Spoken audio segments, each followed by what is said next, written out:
The end of Romans chapter 8 is a great encouragement to all those who follow Christ.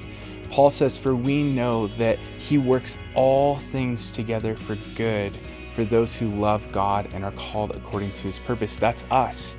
He's working all things together for our good. Even in a crazy year like 2020, God is with us. He's standing with us in the midst of our troubles. And then in verse 31 of Romans 8, Paul says, "What then shall we say in response to these things? If God is for us, who can be against us?"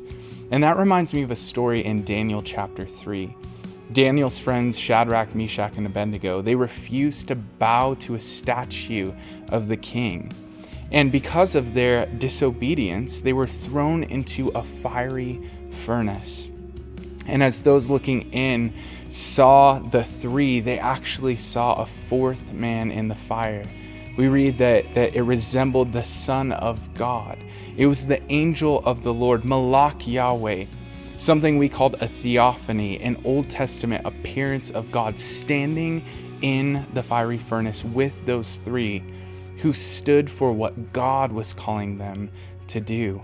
So we find hope in the reality that God stands with us in the midst of our own trials. And not only that, but once the three, Shadrach, Meshach, and Abednego, were delivered from the furnace, the king, Nebuchadnezzar, acknowledged Yahweh, their God, as being the true God because he stood with them and he delivered them and he allowed for no harm to come their way. Find hope in this truth today.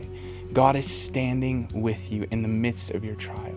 And if God is for you, who can be against you?